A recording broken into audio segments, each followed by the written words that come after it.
All right, folks, welcome to our Election Night coverage 2024 right here on the Black Star Network. This is a live look at Howard University on the yard there where Vice President Kamala Harris will speak tonight. Our hope is that she will be speaking as the president-elect of the United States of America. Polls are closing all across the country.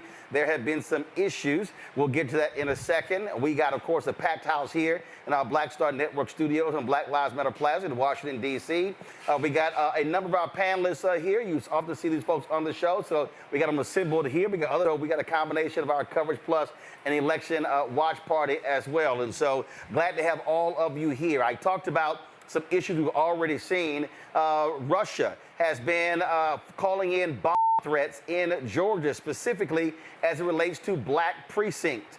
Over the last few hours, there were continued threats in Georgia, 17 polling precincts to be exact. So, we at the NAACP sounded the alarm after we heard from elected officials that this was happening, and it was targeted at black precincts in Fulton County, targeted at black precincts in DeKalb County.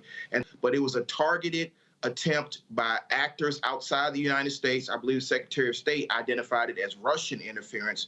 We still don't know which bad actors it was, but it was definitely targeted at predominantly black precincts with the hope of suppressing the vote. They were specifically targeting black precincts. And so we know Russia was helping Donald Trump in 2016 and 20. And so they are scared to death of a massive black turnout today for Vice President Kamala Harris. Yeah, you know, as the NAACP, we're nonpartisan, but we are very political, and we want to make sure the political power of black people is felt in this state. As it goes across the state, it's called the Black Belt. And as the Black Belt goes the rest of the state. And if the turnout is as high as I think it is, you will see Georgia not only turn blue, because it didn't turn blue the first time, it turned black, and I believe it will stay black. We just need to wait. Hopefully the numbers will be in by 11 to 12 o'clock. I see some people prematurely trying to grade where Georgia is. If you don't have the Metro and the Black Belt reporting, you don't know what Georgia's going to do. It turned late. I believe it'll turn late again. Democrats have been turning out in huge numbers. We're also paying attention to the state of Iowa. Over the weekend, of course, the poll dropped showing that Vice President Kamala Harris was plus 3 points against Donald Trump in Iowa. So there are multiple pathways to her to get to 270 Electoral College votes. That's when she can declare victory. And so we're paying attention to all of that to understand what is going on. Now, Jonathan Martin with Politico earlier tweeted that his sources were saying that if suburban women outside of Philadelphia do what they do, they're definitely going to win Pennsylvania. Also, we've been seeing reports of massive Latino turnout in Pennsylvania as well. Now, remember, 500,000 Puerto Ricans live in Pennsylvania. And that comment at that Donald Trump hate fest at Madison Square Garden really ticked off a number of those folks. And so we're seeing Latino voters, not just Puerto Ricans, really speak about what took place. And so we're watching that. And also keep in mind, some places will not be finished tabulating tonight. Remember, you've got overseas ballots they're watching out as for. So what you're talking about there, if you have states that are very close, those ballots, provisional ballots, are going to be key as well. Now, so what you've seen is a candidate really grow and build over the last 2 weeks of the campaign. And you compare that to Donald Trump, where they got more evil and crazy. Last night, you had J.D. Vance literally calling Vice President Harris trash. And so after they already criticized Puerto Rico, then they actually made that comment there. So, I mean, you've seen a whole lot of drama come out of that campaign. And already I saw a tweet earlier, which I had to laugh at because Donald Trump is already alleging that there are vote issues in Pennsylvania. Now, and then here's what's crazy. A Republican had to smack him down from that by saying that they weren't seeing that. He even said law enforcement is on the way. When you're already talking about folks cheating, that means you're losing. And so we'll be, again, watching all of that. That's what it's like. It's a party here. I mean, they were playing the wobble earlier, the song talking about back it up. Let me tell you, if I back it up, I'm going to fall off this riser. There are so many people here. The mood is full of excitement here. And, you know, really, it's a perfect night. There is not a cloud in the sky. The temperature couldn't be better. It is a great day and night for a U.S. presidential election. And earlier we saw some students coming onto campus, presumably to be part of the revelry that is just starting to happen behind me. Staffers getting in position. And, of course, security has this place locked down for the vice president. Not only that, there is a massive media presence here. We have local journalists, we have national journalists, reporters and television producers from around the world. The Harris team, of course, hoping that this will be an historic night for her for the campaign. As for, and she was told that basically it's going to come together however it comes together. But it has been, like I said, an excellent mood. People have been happy to help with everything. There have been a couple of logistical challenges, especially for us journalists, but so far everyone extremely helpful, extremely happy. Last 72 hours, and you can really tell the change in how the vice president, how she's walked, how she's talked. You can see it in her tone, in her face, in terms of the rising confidence the closer we got to this election. Well, so far, the numbers that we've seen over the last week and a half with early voting across the country has been really good for Kamala Harris. Not only that, but it was very good today to see the number of young people on college campuses in Wisconsin, in Pennsylvania, in North Carolina, who are standing in lines. And unfortunately, some of these lines are 3, 4, 5, 6 hours, but they're staying in line. There's lots of pizza, there's lots of donuts. Celebrities are showing up, DJs are showing up because they are excited about these first-time voters who are going to be crucial tonight. He's not made a single misstep as it pertains to including people that are not a part or normally a part of our profile when we talk about who are our coalition. And we see the work already, even though the numbers are early. We see in states that we are expected to win easily, and those that we are expected to win narrowly, we see her outperforming the other guy, the orange guy on the other side, in spaces that we didn't do in 2020. We also see younger black men. In Georgia, for instance, black men are the youngest voting population right now. That is a guaranteed victory for us if we continue on this path. The idea that young black men that lean heavily Democratic are already casting votes, or votes have already been counted, that means that we're just waiting on our base to show up, and we know well we're going to slide through. And brothers are showing up like they've always shown up. But you got to make sure that you are spending the time, make sure that you are hearing them, and that you are honoring the requests that's in that space. So I'm excited about this moment, that folks are finally starting to actually pay attention to what brothers are asking for, and that we're going to continue to make sure that we're moving forward, both up and down the ticket, because... and I was messing with Brittany over there. She's like, yes. She's like, my generation is voting. And I literally said, Brittany, by time. I'm Gen Z, and we're fired up. We sure are. On TikTok this past week, Donald Trump's Access Hollywood tape was trending, and you're talking about a generation of people who were 10 years old when this came out. So we've never heard the Grab 'em tape in full. We didn't know his rhetoric, but now we're hearing it, and we're being exposed, and we're asking our parents, and especially the fathers in the community, how could you vote for someone who talks like this? What if he was talking about your daughter? What if he was talking about your wife? So we're ready. We're ready. We're engaged now. But also, that hate rally, someone called it Hate Palooza at Madison Square Garden. Again, that Texas comedian, a so-called comedian, that joke about Puerto Rico. A lot going on. Like, I don't know if you guys know this, but there's literally a floating island of garbage in the middle of the ocean right now. Yeah. I think it's called Puerto Rico. Okay. All right. Pissed off a lot of Latinos. I mean, listen, he got Bad Bunny, Jennifer Lopez, and Ricky Martin, probably the trilogy of Puerto Rican musical acts. Mark Anthony was blasting at every concert. Fat Joe was going off. All on one page united within an hour, coming out swinging heavily for Vice President Harris at Hatechella. I mean, they took it so far at Hatechella to have, Byron Donalds walk out to Dixie. Terrible.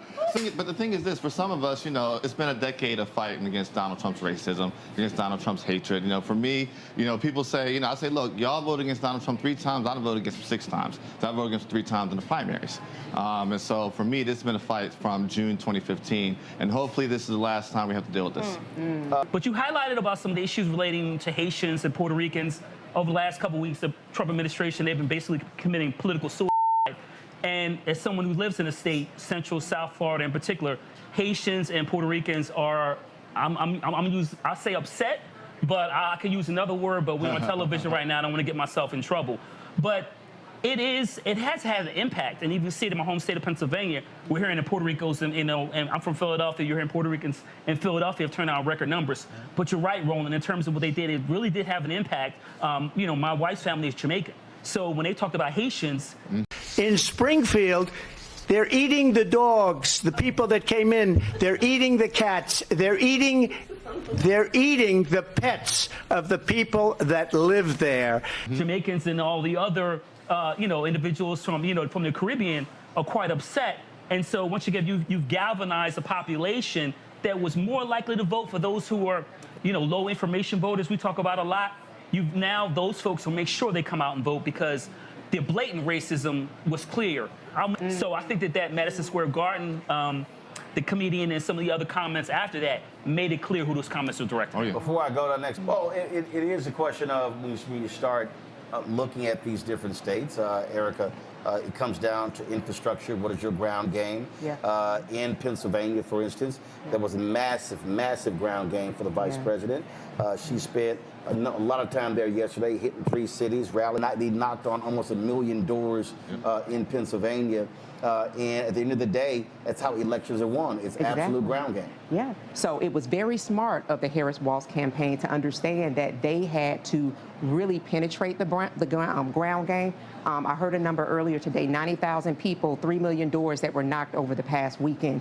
That's the type of infrastructure that we need. Monique talked about win with black women. Roland, you had win with black men. All of these coalitions that were week after week engaging people, texting people, letting people know how they can get engaged. The way that we win campaigns is letting people know how they can be involved. People are waiting to be activated, and so understanding that Pennsylvania, Michigan, and the slow state of Wisconsin and Milwaukee, understanding that those are places that really need to have the touch, need to be touched, not just once, twice, 3, 4, 5, 6, 7 times, is something that was very smart on the part of the Harris-Walz campaign. And I agree with you, Dr. Carr, is now we're going to see if all of the work that we have done, that has been done by those unsung heroes, will actually get us to 270 first. It's also, I have been yelling and screaming for years, telling people that California is not going to look the same in 2028. As a black person living in Southern California, the one thing that you know is don't go to Orange County. I'm not kidding. There was a white supremacist group that was just apprehended in North Hollywood, and I lived in Hollywood for over 20 years, and North Hollywood is right over the freeway. It's 10 minutes away. So you're talking about white supremacy 10 minutes away from Hollywood. I need people to understand that, right? And it wasn't just white folks. It was also Latino folks involved, you know, in that major arrest. And over the years, I've seen it. There are some strongholds that are anti-democratic outside of Orange County, and it's just spreading and spreading and spreading. I'll never forget one day I was at the gym. I will never forget this, right up the street from my house on Sunset Boulevard. This man came into the gym dressed in MAGA from head to toe. Oh, wow. In Hollywood, up the street from West Hollywood. So we ran him up out of there, but my point being is in 2020, started to see people inching into areas that were once Democratic strongholds, right? And you have the top north of California that are Republican. A lot of the Silicon Valley folks, right? You have Orange County, and then you have folks meeting in the middle. California will not look the same in 2028, mark my words. And none of this is a guarantee, right? Even the canvassing that I did in North Carolina, I encountered, you know, black Trumpers, and they told me what they needed to tell me to my face just to get rid of me. Right. So we don't know how much of the people on the ground that we're encountering are telling us the truth just to get rid of us. So none of this is a guarantee, and but I will say the work has been done. Yes, it has. The sweat equity has been put in. So we'll see, to Greg's point, what will it look like? But I also marijuana smoke and people hiding their blunts, and I'm like, no. I'm here to talk to you. Right. How are you? How are you doing? What's life look like? And I'm telling you, these brothers, these women are like, oh my gosh, somebody like you is coming to talk to me. Absolutely, I'm coming to talk to you because you're making the difference, not just in my life, but in our collective lives. When those people got engaged, to see men, to see women who were in the trap, jumping up and down, going to the Secretary of State's website, right there on the spot, seeing that they actually were registered to vote, and then actually going to go and vote, those are the types of things that need to be happening. Not just one things that Republicans always do is not only do they aspire and they are masters of their craft because they aspire to continue to be masters as they were in the slave trade, they are the masters of pivoting.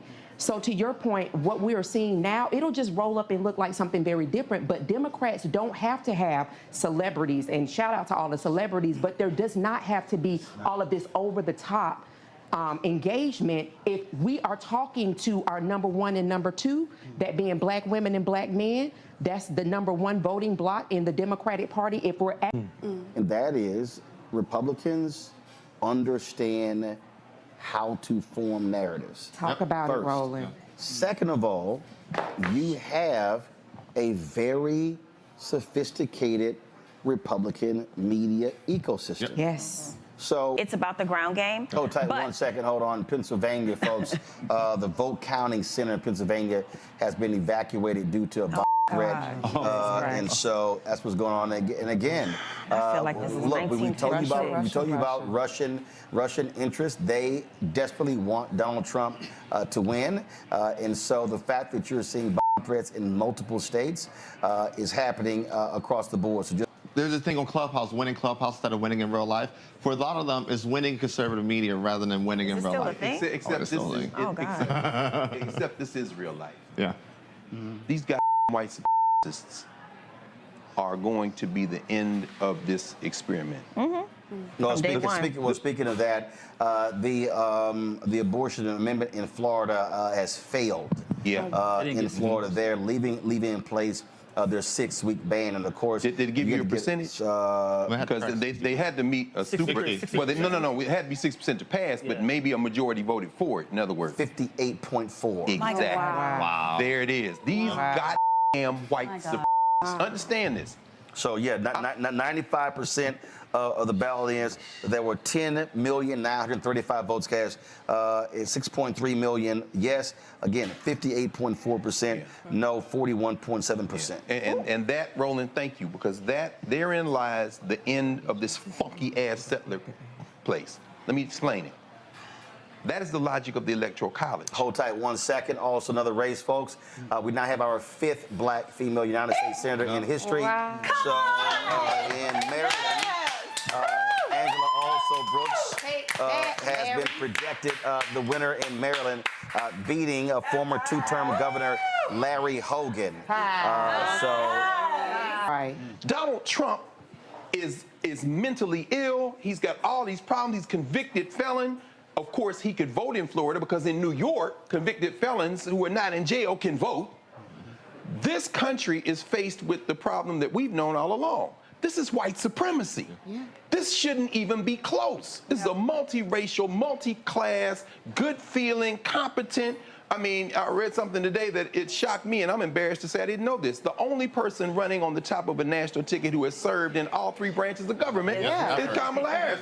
This shouldn't even be close. This man is a sexual assaulting piece of garbage. And I'm going to use that word tonight the way it should be used. The point is this. The fact that this is close just scared the shit out of us. But since the founding of this country, we have been dealing with the same people. Make no mistake, it is the same people. And it's a systemic failure by thinking, oh, they're just fringe element, on the fringe, and they're just conspiracy theorists. No, they have never been dealt with. They have never been dealt with. They have had carte blanche to own as many weapons as they want, to have as much property as they want. They have had carte blanche in this country since the founding of this country, and I'm tired of it.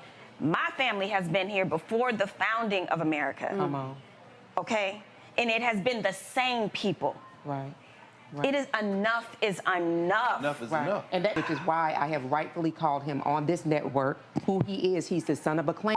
And I'm glad that New York, unfortunately, got to see in the 21st century at Madison Square Garden, the son of a Klan produced a Klan rally in New York, not in Georgia, not in Alabama, not in South Carolina, not in North Carolina, right there in New York. This is what we have always been up against. But I mean, the tragedy of it is, it's not disqualifying.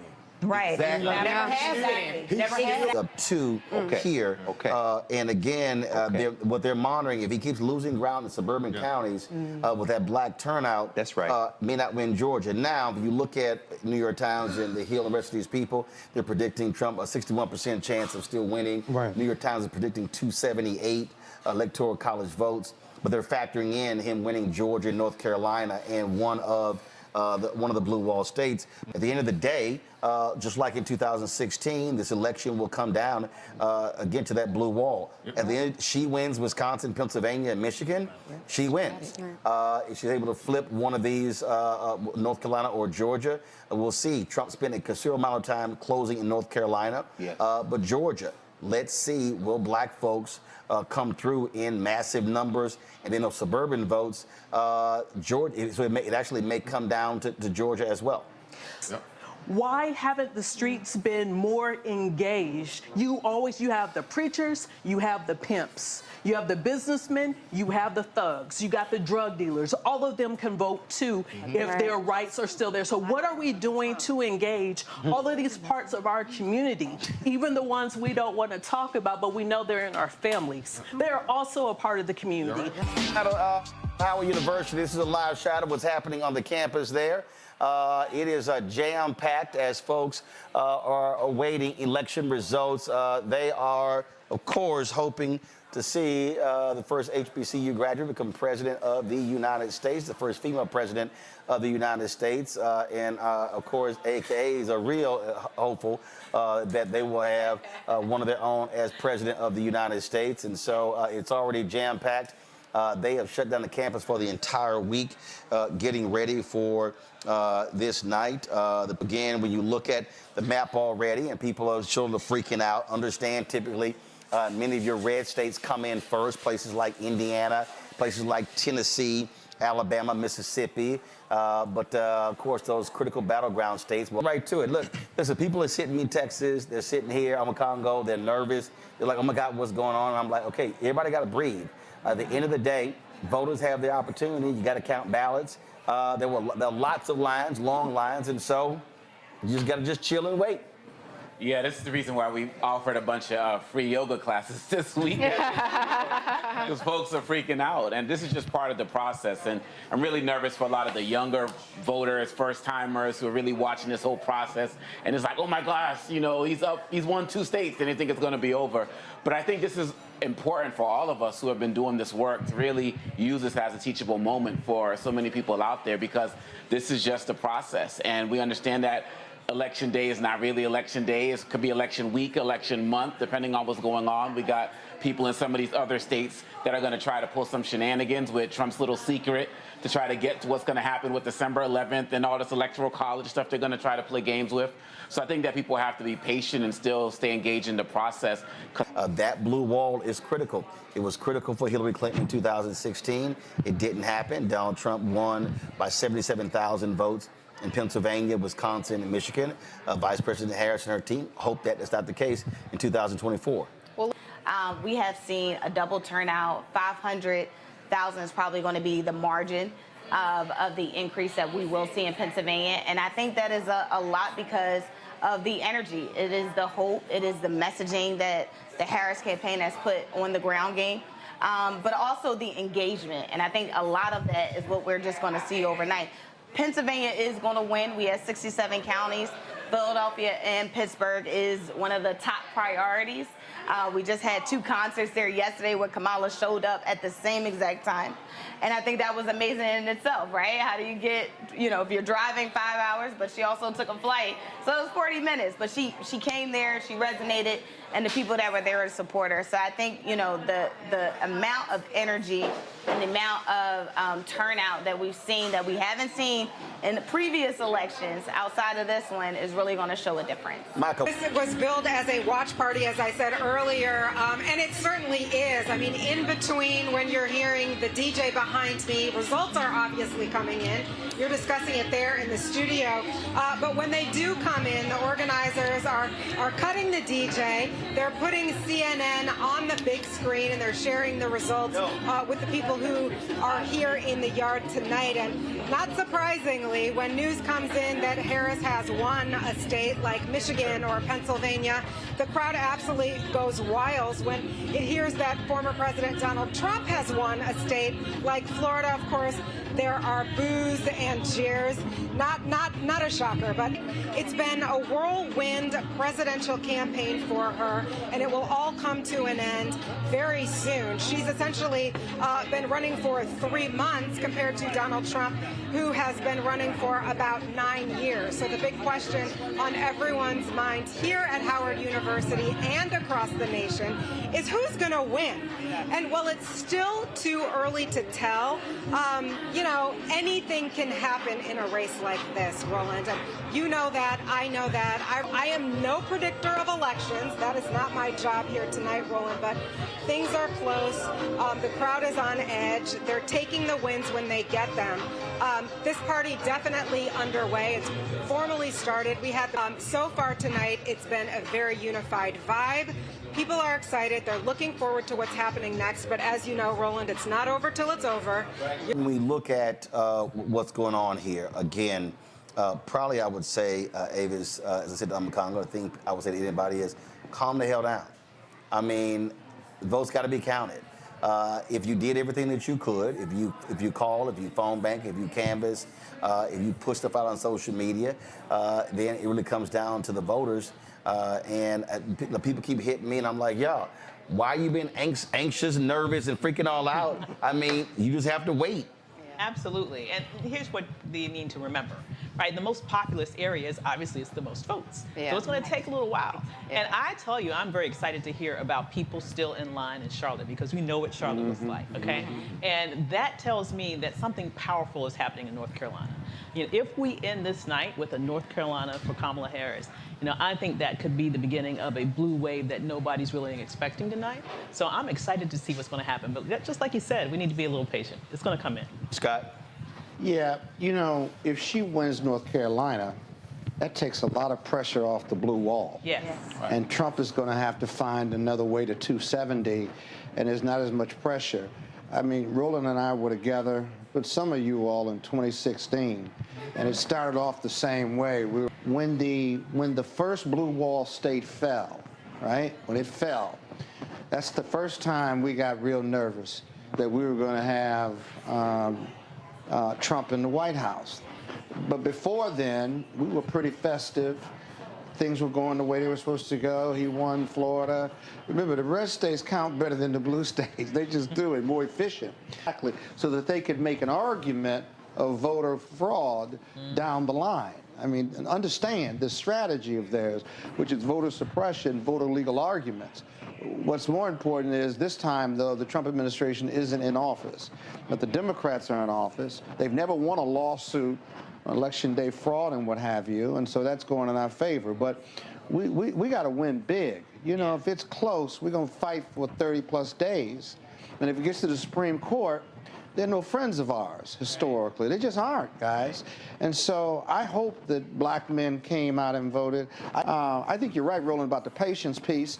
And I also think that if she flips North Carolina or another state, that takes the pressure off the blue wall. And we're not going to know, I think probably the closer we get to midnight to see how this shapes up. And then we'll see if those black counties in Georgia, if they're able to come roaring through as they normally are late.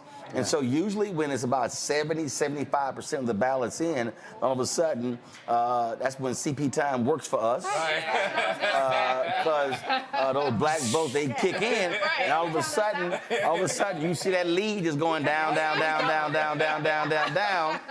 And so, and that's the thing. And so, again, you do all you can, and you have to wait to see what the results are. Well, what did they say last week? Keep Kamala and carry Angela. So I think that's what we need to start saying to everybody before we start cussing them out. North Carolina, 51% of the votes are in, but you're seeing how close it is. Harris down by less than 80,000 votes. Of course, Biden lost this state by 2.5 points in 2020.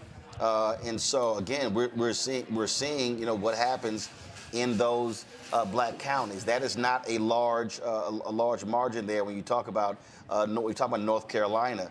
A lot of votes that are still out. And so again, that's tight as well. And so you look. So again, you can, if you win Georgia or North Carolina, you can lose a Wisconsin and still win, or lose a Michigan, because when you look at the electoral college map. And so let's look at. I was looking at some sides. It's real early there. Only 26% of the vote in Pennsylvania is showing Harris up 55-43. But again, that's very early. Again, as I mentioned earlier, there's going to be a lot of shenanigans that are going to be going on between now and January 6th that are going to involve the House.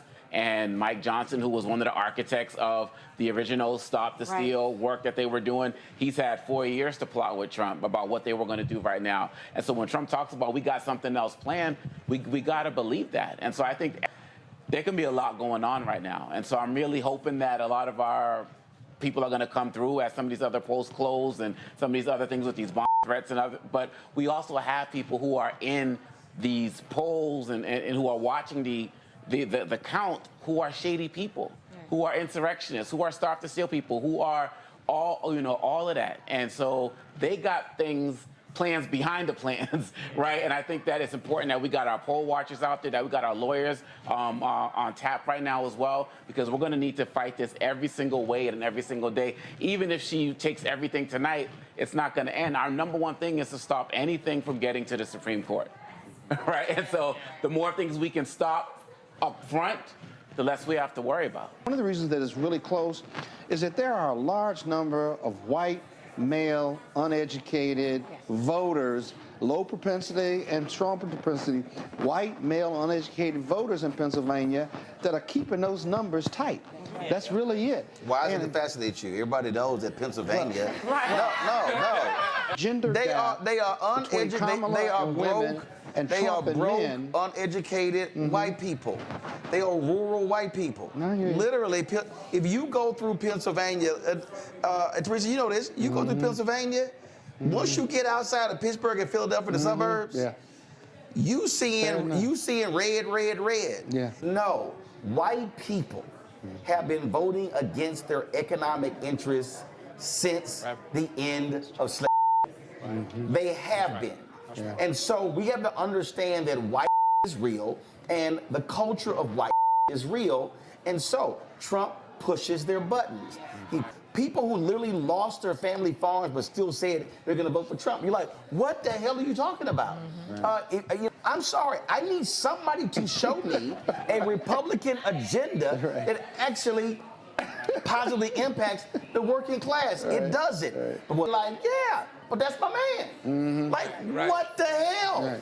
Exactly. Exactly. And I think one of the guests said it last. They don't need to be studied. They white. I think just the obsession with white supremacy, and this is obviously a global phenomenon. No, what it is right now is they are. What's happening right now?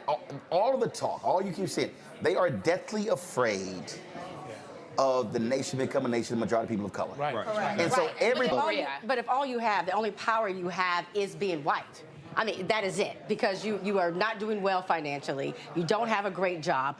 You need to blame someone else. So the reason why you don't have a job, according to Trump and his cronies, is because of the immigrants are taking your job. And they're going to take your black jobs too, right? And so they create this, they create a fear, and they also create this, it's not your fault. You are not failing in America. It's somebody else's fault. And it makes them feel good about themselves. So it is all about white and protecting white. because the lowest black man, as we've always talked about, feels as if he's better than the most educated, successful black man. Right. And they don't want to let go of that. And divide and conquer has always worked. And it has always That's why it works in Alabama. That's why it works in Pennsylvania. And so, you know, there's bad news, you're poor, but there's good news, you're white. Yeah, let's talk about white So folks. you're better than somebody, right? Trump is a representation of the white that they want to be, right? So, but for those who are uneducated and, you know, it's aspirational. Well, That's exactly what I it think is. also when we're having this conversation about white, you do have to factor in, because I'm looking at, and again, I'm not sold on exit polls at all. But when you NBC, according to their exit poll data, that 53% Latino voters are breaking for Harris, 45% for Trump. In 2020, it was 65% Latinos for Biden, 32% for Trump. And I've said this, somebody who's from Texas, and I understand there are white Hispanics. Right. Yeah. Absolutely. And we believe they're white. And we have to understand, when Trump has been talking about immigration, you got a lot of Latinos who are like, send ass back. But I mean, even the whole Puerto Rico trash, the whole comedian thing, I mean, I don't think that deterred a whole lot of them, right? I think it was nice to have J-Lo and all these other people kind of come out against. Well, but I think you go. So it's 9:44. They're calling Virginia for Vice President Kamala Harris. And so again, that was one of those. If you got past 10 o'clock and you got to 10:30, you got a little nervous. Yeah. And so again, that bodes well for. Well, that bodes well because now again you start looking at the blue wall. I just saw Trump could. Said Trump could win Arizona, Nevada, Georgia, North Carolina, and still not get to 270. Right. And so again, the blue wall, it has to hold. Right, And again, if you're the Harris campaign, you're really paying attention to Georgia. So Decision Desk has called North Carolina for Trump. Other people are contesting that because they say 10% of Mecklenburg County, where Charlotte is only in. It's like how you call the state in. So we're watching that. And so again, this could come down to Georgia. It could come down to Georgia, again, if she doesn't win one of those three blue wall states. Welcome back to our 2024 election coverage here on the Black Star Network. Folks are anxious, nervous. I'm not. Again, if you watch this show and you pay any attention to the last several election cycles, you will understand that we have close elections. You will understand how many times have I said on this show, margins. Here's a live shot of the crowd there at Howard University. I was seeing some reports, they said they can feel the anxiety there. But y'all, it's only 10:04 p.m. Come on. And so understand, maybe they should have flipped that script, that screen at the Kamala Harris Howard University party to the Black Star Network instead of CNN, then they might calm the hell down. Real talk. Perfect example, Georgia. There's a 210,000 vote margin right now in Georgia. And so it could be more. And so, again, you have to wait, calm down, and relax. Our elections have been razor thin. It's been margins in 2020, even though that was with COVID. It was what, less than 12,000 in Georgia, 10,000 in Arizona, 20,000 in Wisconsin. Go to 2016, Trump literally wins by 77,000 votes in 3 states: Michigan by 10,000, Wisconsin by 10,000, and then of course what happened in Pennsylvania. And so this idea that this is going to be an NFL game, you're going to be folks out in the first half, that just doesn't exist. And this is also what happens when you have a country that uses the electoral college vote, not the popular vote. And for all y'all people out there who can't stand that, well, guess what? Change the Constitution, which means you got to change the House, you got to change the Senate, you got to win the White House. What's the mood? Can you sense it in the air? Are people sort of waiting on pins and needles? I'm quite sure the dancing and the strolling has stopped, and everybody's like, oh, Lord, what the hell is going on? All of that, Roland, everything you just said and more. I mean, look, this is a party. The DNC sent out an invite earlier this morning. Some 20,000 plus people here waiting to welcome Vice President Kamala Harris. I mean, people here want a party. They want something to rejoice. The mood has been jovial. People have been celebratory. You can actually feel it in the air. But, you know, they might get a positive outcome. But, you know, the numbers are coming in very, very slowly. And as tight as this race has been at this hour, it's really anyone's guess what will happen tonight. Just behind me is where Vice President Harris's friends and close family are expected to sit when she does take to the stage earlier. She's been fighting hard up till the very end. Earlier today, every time that Vice President Harris wins a state, the crowd here goes wild. Every time we hear that former President Donald Trump wins a state, you hear the exact opposite. So, Roland, you talked about pins and needles earlier. That is what's happening here, but people are rejoicing. They have a hopeful attitude. They're in a good mood. But as you know, it's anyone's guess. We're all here watching.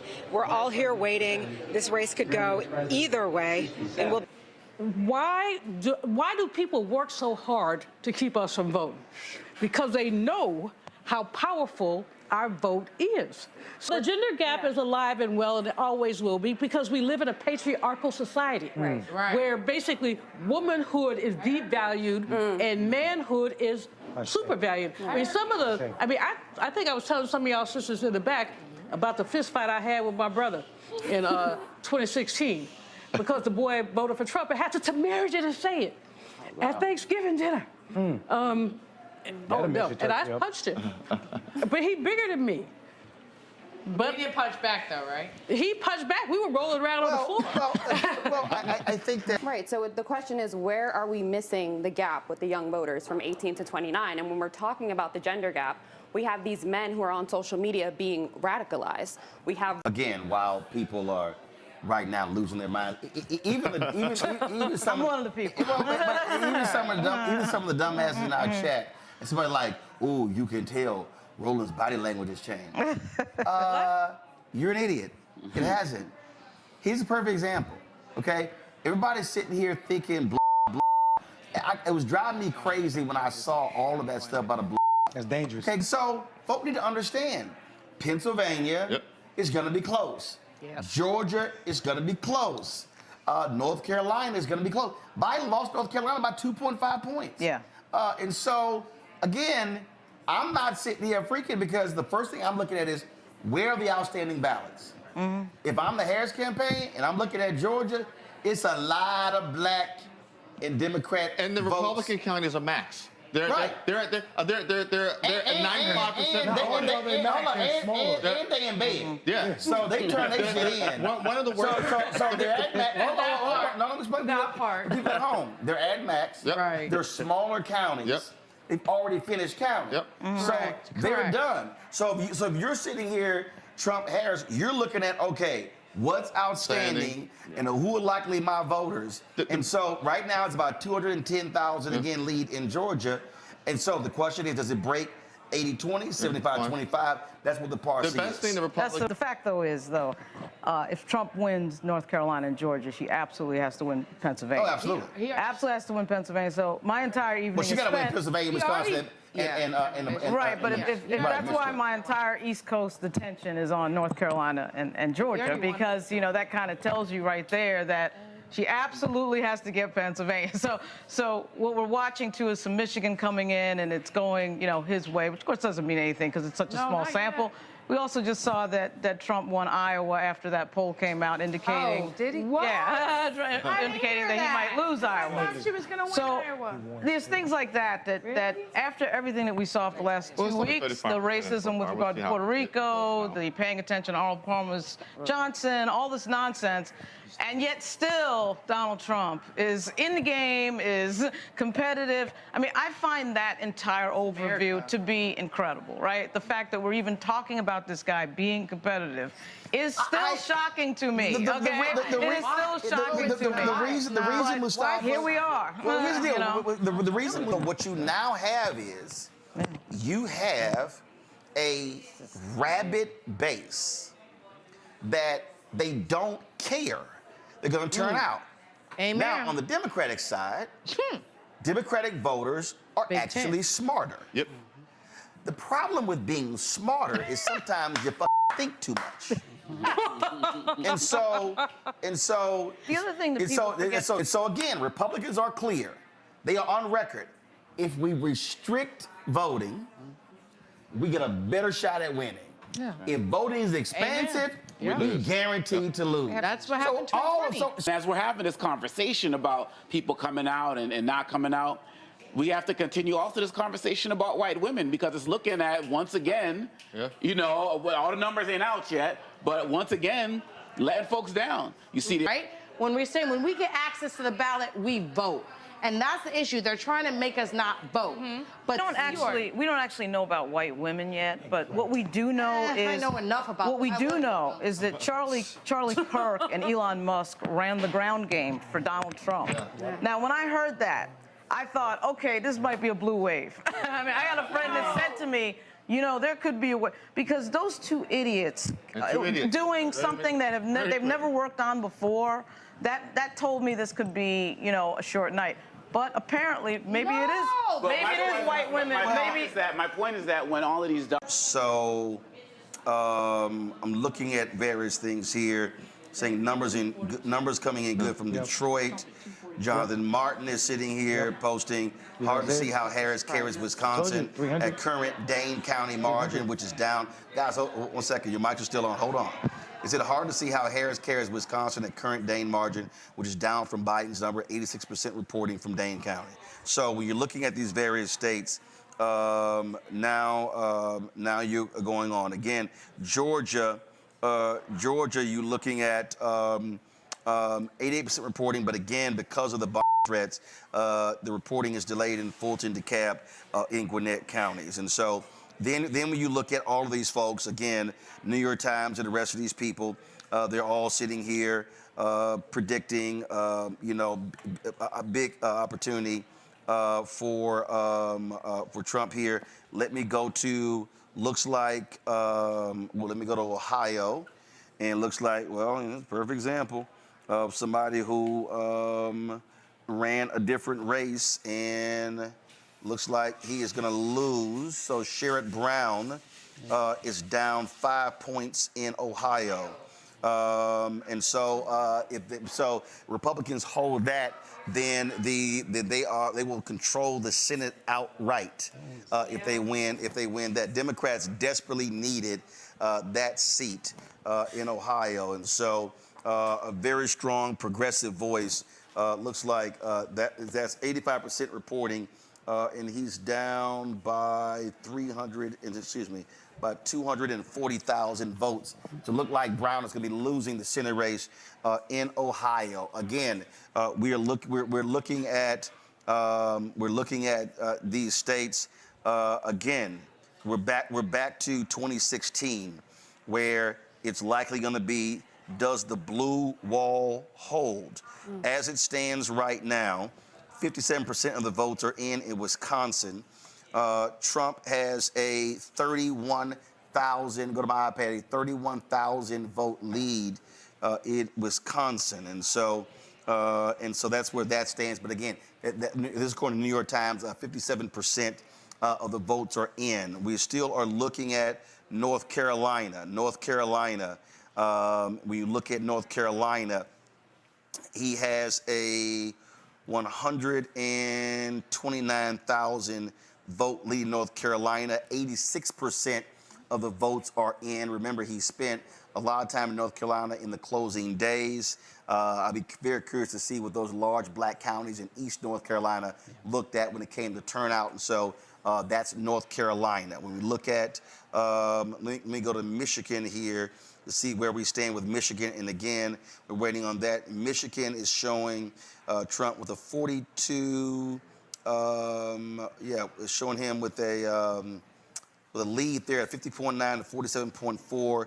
But again, we're 28% of the votes in, so we're waiting to see what happens with Detroit, Lansing, Flint, in those counties right there.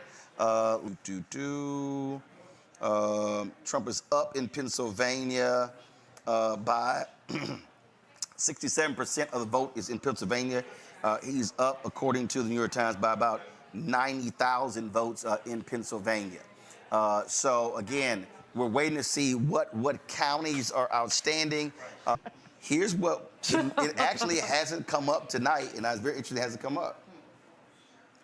America still hasn't elected a woman.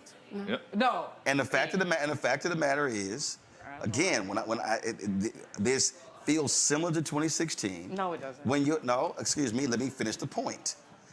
This is still a nation that you have to crack a glass ceiling, and it was not going to be easy for a woman to win the presidency in this country. We have not to mention a woman One second. Hold on. I agree. We have baked in misogyny within this country, and we're seeing it here with VP Men and Kamala women. Harris. Men and women. They're not responding in the way that we thought that they would. Harris came out and did everything that she absolutely could. So everybody can hear you talking. Just hold on. Please finish your point. Harris went out and did absolutely everything that she could in these past 100 days, and it's still showing up like it wasn't enough. She didn't call people deplorable, so she didn't have the Hillary Clinton problem. She tried to appeal. She didn't run on identity politics. She didn't come out there and say, I'm black, I'm a woman, I'm an AKA. That's not what she ran on. She ran on, I'm going to be a president for everyone. She put out Project 2025. She showed Agenda 47. She talked about Trump, mass deportations of people, and it still feels like it's not enough. So the question is, when is it going to be enough? When is America going to be ready to elect a woman? Well, not my lifetime. It's not my lifetime. I hope it has to be. It has to be. I'm very so. Oh God, I'm really having a breakdown right now. If you know, I'm very serious because this election, I don't care about this whole race thing. I don't care about this like gender thing. It's a gender. No, listen. This is an existential threat to all of us. And the fact that we're sitting here having this conversation right now is terrifying. Right. And we're sitting here talking about it as if it's some sort of intellectual debate or discussion. We are falling apart right now. And this is terrifying. And I'm literally thinking about the collective trauma that's occurring across the nation right now, not just with deeply entrenched race that are going to be running around here with God knows what pretty soon. But on top of it, the people that have lost faith, we have rates of amongst young people that are growing exponentially, right? We have some serious shit that we have to fix as a result of this election. And I am terrified to think about what's going to happen in the next couple of months, not for myself, but for what happens around us. Are we prepared for that? I hear you. And I sympathize. I'm part of it. You know, we're all going through it right now. I feel like I went through this even worse, where I had suicide check-ins in 2016. I worked for Hillary Clinton. We can talk about race, but at the end of the day, it's about being a woman. And that wasn't enough. And then we have Kamala, which I heard a lot of, they like her personality and she's giving and so forth. But at the end of the day, she's still a woman. Anybody who votes for Trump, I'm not going to call them idiot because that's not nice, and I told y'all I'm not trying to cuss. But let's be real. He is making money. This election has become an income generator for him. Finish. Okay, the point again is we don't understand the nature of capitalism. We think that it's a good thing. We think that winning is good, but we don't understand what losing looks like. Okay. Again, what I say earlier, people are freaking out. As they right should now, I did. There's no red. Listen, right now, there's no red state that Trump won in 2020 that hasn't flipped.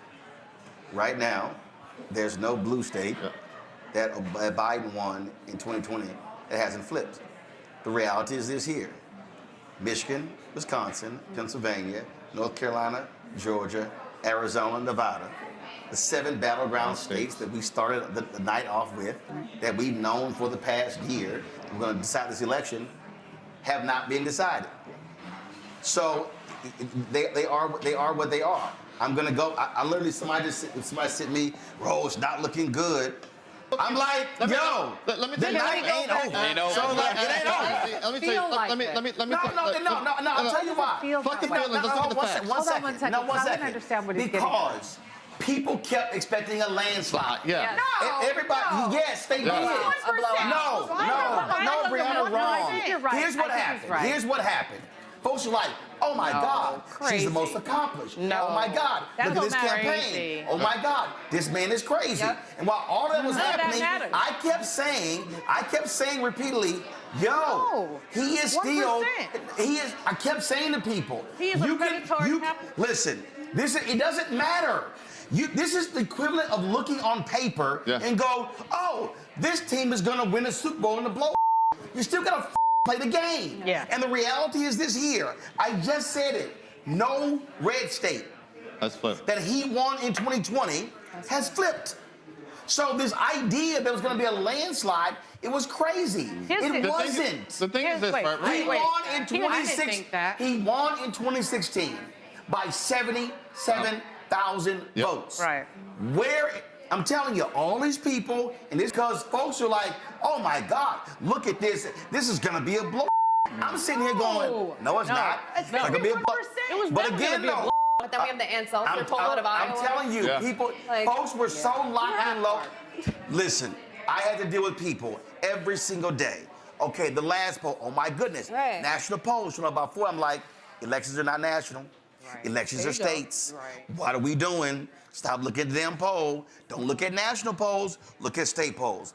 Most of the Republican counties at this point, and Pennsylvania, Georgia as well, are literally maxed out. There's nothing else to be reported there. Right. All that's left to come in are from in Pennsylvania, Philly, and the collar counties, and Georgia, the blue counties, and Michigan. You know, Detroit is still trickling in. Wisconsin, there's still huge upside in Milwaukee and Dane County.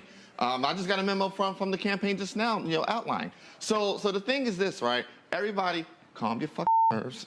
I'm sorry for saying the F word in the show, Roland. First of all, that's why we got a full bar over there. And I'm so I don't drink. If some of y'all, listen, Eugene, I don't drink either. But some of y'all need to go get some brown liquor. Not champagne, brown liquor. So this is the thing, right? This is the thing. But what I need all y'all to do is tone this shit the fuck down a little bit. Now, hold on. Because the thing is this. For a second. Because the anxiety level, I agree with you. He gonna talk when I stop him. That the anxiety level I got it. Just it's high right now because you have. It's still 11-11. So we going to a break. Most of them gonna get their ass a drink. Eugene gonna get some more water with some ice. And we'll be back on the Black Star Network. Vice President Kamala Harris is going to be coming out soon to address the audience. Moments ago, Jen O'Malley Dillon, who is the campaign chair for the Harris for President campaign, sent this memo out to the staff and was shared with the public. Go to my iPad. She said, team, as polls close across the country, I want to give everyone an update on what we're seeing. As we have known all along, this is a razor-thin race. We have known all along that our clearest path to 270 electoral votes lies through the blue wall states, and we feel good about what we're seeing. That's why, folks, in a moment, Vice President Kamala Harris is going to be coming out addressing the public. Now, remember, the strategy of the Trump campaign always was to claim victory on Tuesday night. That's what they tried to do 4 years ago. But as Jen O'Malley Dillon said, it's a lot of votes to count. And so there are way too many variables here. So let me remind everybody again, there has not been a single red state in 2020 that changed in 2024.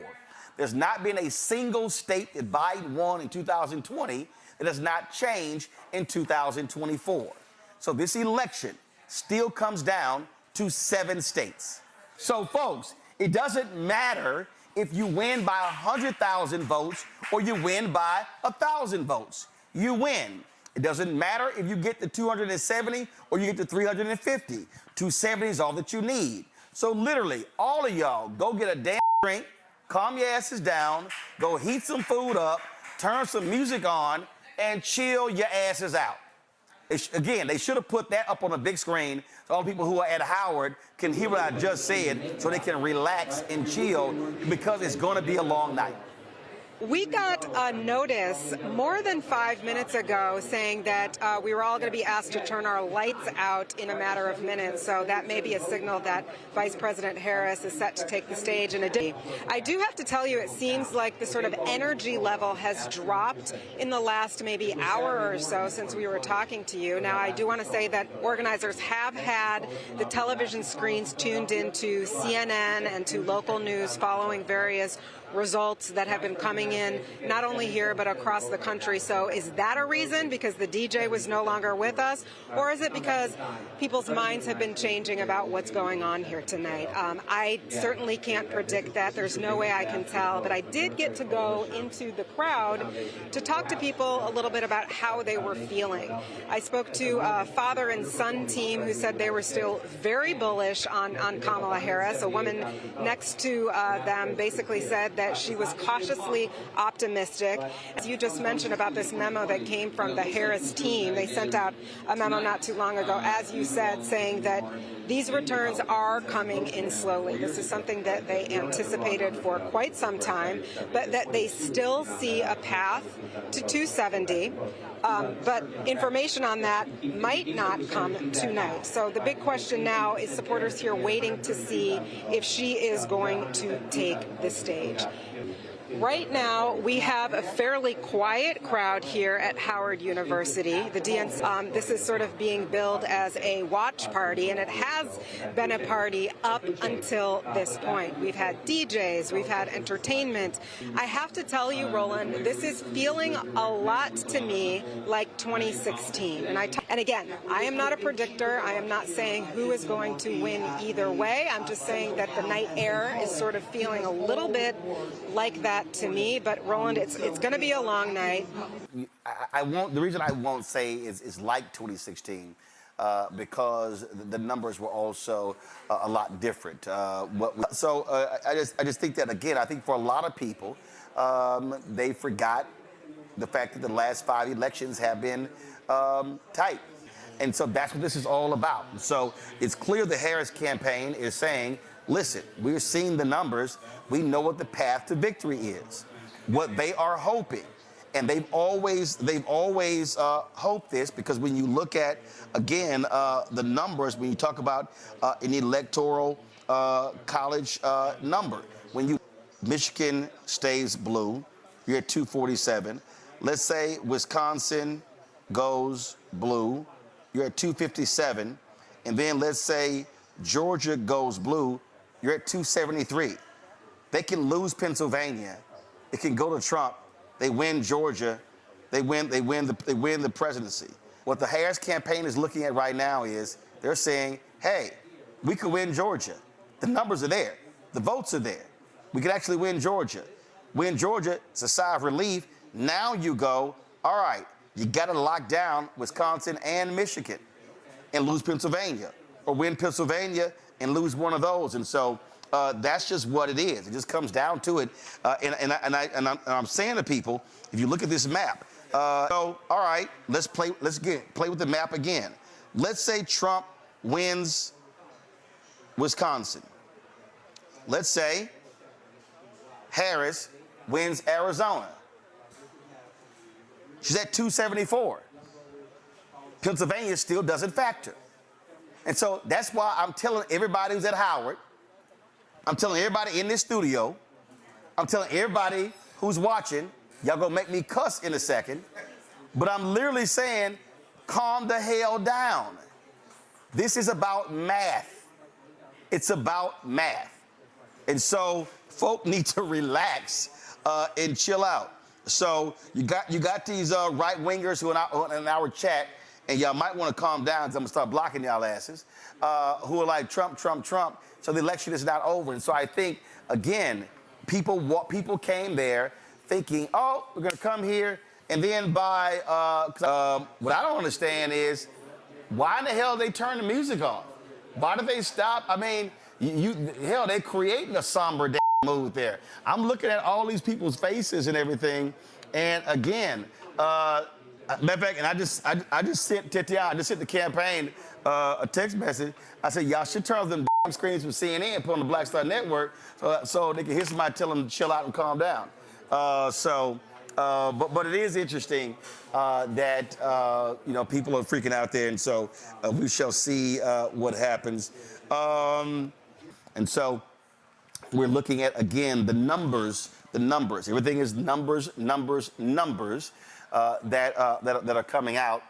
And so as we continue to go through here and look at various election breakdowns, the New York Times on their website, again, if I go to Michigan, what they're showing right now is less than 100,000, so 39%. This is according to, again, the New York Times. 39% of the votes counted in Michigan. Trump leads less than 100,000 at 39% coming in. And so, again, the question then becomes, what are the outstanding counties? What are those blue counties? Now, let me go over to Georgia. In Georgia, you see here little more than 100,000, but it says 95% of the votes are in. Now, that could change very quickly when it comes to those, those counties in Georgia. Say it again? Virginia. We've been called that. Monique over here talking about Virginia. Like, you call that an hour and a half ago. And again, it comes down to what we've always known, what is called the blue wall.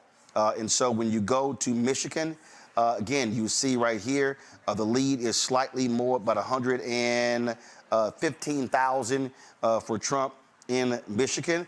40% of the vote is in. So we're watching that. Wisconsin is extremely tight. He's leading by less than 80,000. So when you look at, we're still waiting to see Vice President Kamala Harris coming out on the stage at Howard University to speak to the audience there. And again, so all of these folks who keep saying that these races have been called, no, these races have not been called. There's only been one entity that's called North Carolina and Georgia for Trump. Others have not done so because they're looking at the numbers that are outstanding. And so that's what we're looking at as well. And so you have estimates out there based upon what's leaning, but bottom line is you got to wait till all the votes get counted in. So again, this is what's happening at Howard University. Vice President Kamala Harris, let's go to Howard University, get a shot there. So you're seeing shots of the folks there. Of course, anxiously waiting for these results, waiting for the VP to come out and address them as well. Let me see here if there have been any. Folks are saying that some races have been called, so let me check and see what's going on here. 1 second. Let me double check what's going on.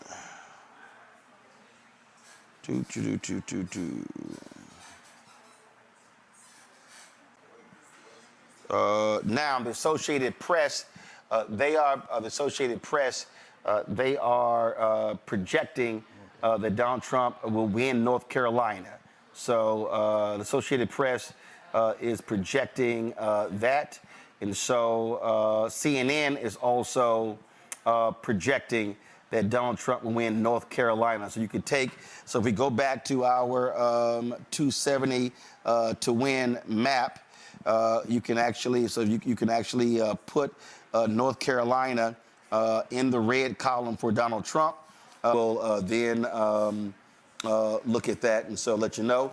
So again, we're checking to see what the projections are of where we're going.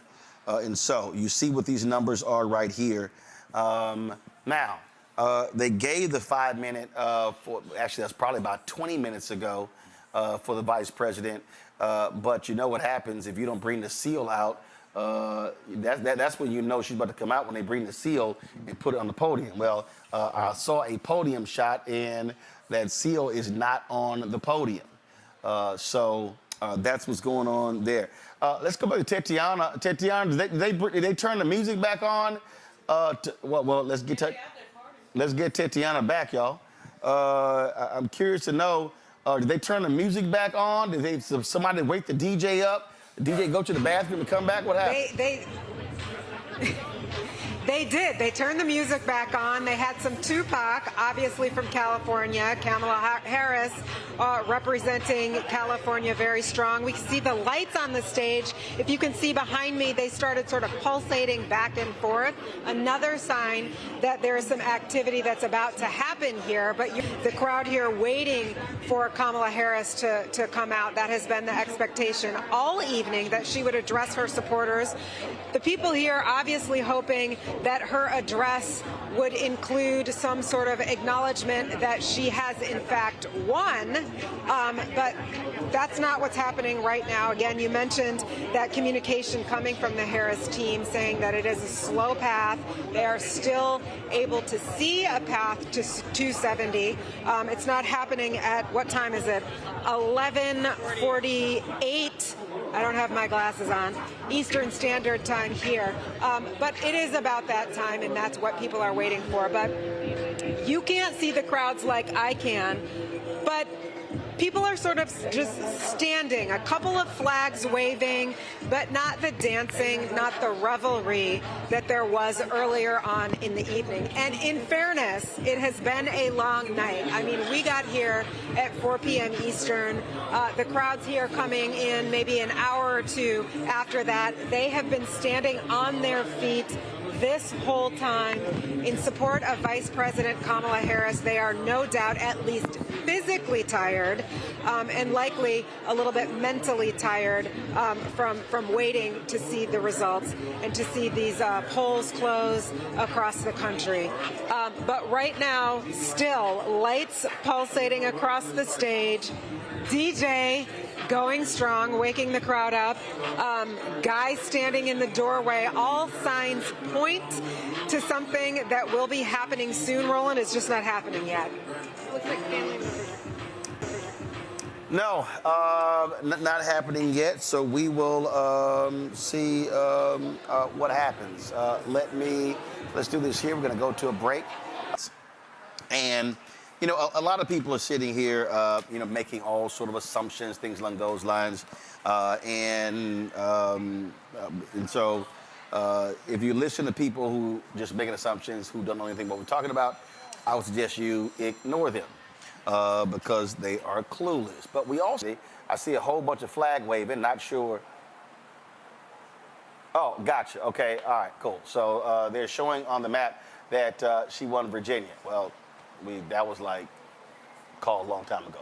So so I don't know why they're showing that so late. And so again, you're seeing what's happening right now. Again, Trump is still holding on to a 200,000 or so lead in Pennsylvania. You're seeing some of the other states. And again, at this point in the race, you would rather be up anywhere from 100, 200,000 votes than be down. But it also depends on where those counties are. The reality is a number of Latinos, based upon various exit polls, shifted hard right. Absolutely. And so what do you think your life is going to be as a black or brown immigrant coming to this country when white immigrants had a hard time coming to this country? F white immigrants. They basically screwed us. They might have been treated badly, but they weren't treated that badly. And no, my point is... but my point is, don't throw them in the mix with us. I'm not. I'm just using a historical example. Well, it's specious. It's not, because I'm saying if it was bad for white people, what do you think it's going to look like for black and brown? About white people at this point. I don't give an F about white people. I try not to cuss y'all. Y'all know I've been trying really hard all evening. But you're coming at me from a point I'm not making. No, I'm not missing your point. Okay. I'm not missing. With all due respect. Okay. I'm not missing your point at all. What I'm objecting to is throwing white folks in with the way that we've been treated. No, I'm not doing that. I object the fact that white immigrants, they white. Whatever. My point is. Make your argument, please. My point is, it was bad for them. What on earth do you think it's like for African immigrants and Latino immigrants? That is my. Just, no, Julian, let her make her point. Yes, sir. Thank you. Nola, finish. I think you have. This person says 3 sources close to Harris are expressing concern that Harris's path to victory may be too narrow to overcome. One source at the Harris Friends and Family Party says, quote, her path is so narrow and she is not doing what she needs to do in Pennsylvania, Michigan, Wisconsin. The exit polls I saw hours ago are all accurate. They need to subtly outperform those. Don't believe that will happen. Asked about this, a second source close to Harris told me, I 100% agree, the path to victory is very difficult. His numbers are higher than expected in counties where he should be losing by larger margins in Pennsylvania and Michigan. A third source close to the campaign said, I think we're losing this. Now, why am I saying that? Inflation is high, food is high, gas is high, all this stuff is high. Trump was so much better when he literally was the one who killed it. And Biden-Harris repairs this economy. So in many ways, this to me feels like, the reason why it feels like 2016, in that Democrats inherit an awful economy, fix it, put it on the path of recovery, and then America rewards Republicans thinking they're going to make it better. They kill the economy, and then Democrats fix it. Oh, well, let's go back to the person who killed it. We think that businessman who filed bankruptcy 6 times can actually fix it. And then when you look at what the numbers look like, you're like, well, what the hell were y'all thinking? It feels like 2016 for me because white is on the ballot again. There is an inherent value. There is a quantitative and qualitative value of being white in this country. So in 2020, white as a concept wasn't on the ballot because it was 2 old white men. Yep. This year is a black... White and gender wasn't on the ballot. Absolutely. So this year it is a black South Asian woman that's on the ballot. In 2016, it was a white woman on the ballot, but it was a white woman on the ballot who was casting her lot with the Negroes, right? That's fully don't understand the backbone of white and its inherent value in this country, the premium value that someone is assumed smarter than what their mediocre self actually is because they're white, because there is a intellectualism in white, right?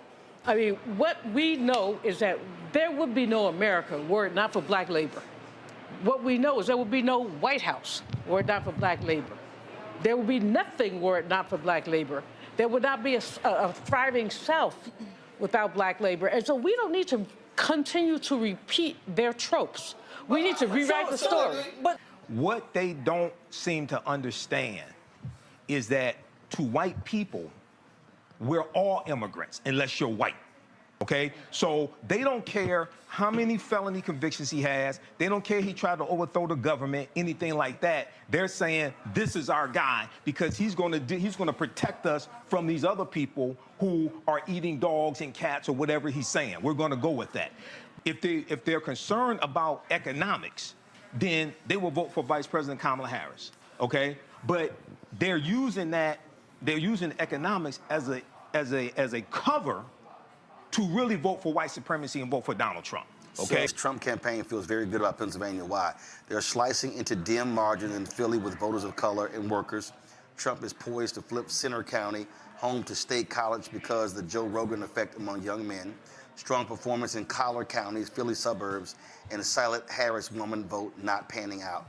No, but I sit here and I'm like, how exactly does a working class voter vote for a party that literally passes laws that do not help them? Well, it does help them, doesn't it? In the one way that matters. White is a terminal disease. This country will break apart. I, for one, am looking forward to it because some debts are blood debts. John R. Clark used to say, when blood calls blood, somehow blood always answers. White women are answering the call today. They are willing to sacrifice their autonomy for us. They're willing to sacrifice that if it means that their white will be preserved. William Barber, it failed in the late 19th century because the goddamn crap went to the poor whites and said, we won't give you a job, but we'll make sure that the nigger ride in the back of the train. And they said, okay. Donald Trump, convicted felon, sexual assault. His brain has leaked out of his ears in full public view over the last 4 years, and over the last 6 months, it's become an embarrassment to anybody who thinks rationally. But is not rational. We don't know what's going to happen. Kamala Harris may very well pull this out, although the path is narrow. And the lemmings, marching forward to their demise, will say, I would rather die than give up my white. I mean, Mustafa, here's why this is hilarious. You know, I was thinking about my granddaddy. He used to say, white folks gonna be white folks No until question. they are. My mama said the same thing. White folks gonna do what they want to exactly. And I was hearing him whisper in my ear as we're going through the night. Well, y'all had a conversation. I'll be right back. Yeah, I'm a multitasker. All right, yeah, that's true. Well, let's keep going. So, all right, so who thinks she's gonna win? I'm praying. All I'm doing is praying. Let's just cut to the chase. Let's cut right to the chase. Can we just go back to 2020? Here's the thing. Well, no, go ahead. Go ahead. Well, we go back to 2020. Well, go ahead, Mike. And then, first of all, let me just say this for the record. Okay.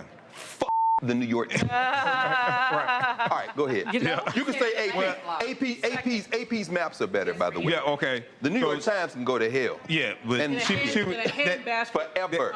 That'll put. So there's still a chance. It's actually about 88 The story of the evening is Latino voters voting for a person who has announced that he wants to mass deport Latinos. That's what the story of the evening. The story of the evening is that group apparently paid no attention to his rallies, where he, of course, vilifies them at every turn.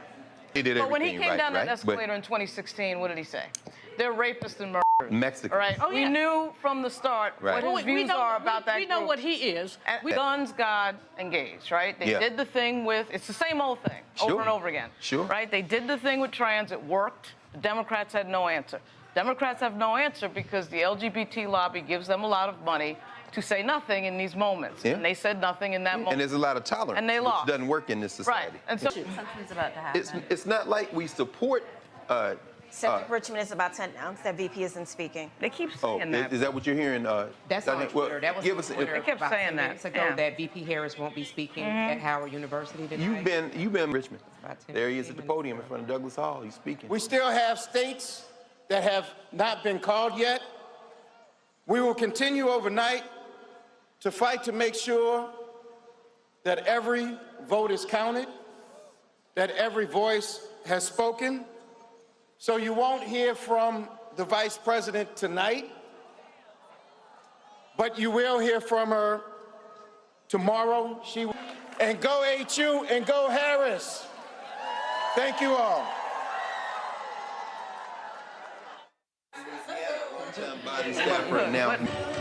I am here. Yes, we just heard Cedric Richmond, Harris campaign co-chair, come out and do what I'm going to go ahead and call a John Podesta moment from 2016, where he asked us to sort of go home and wait to see what is going to happen next. And certainly, as you have been talking about all night, Roland, this does take a long time.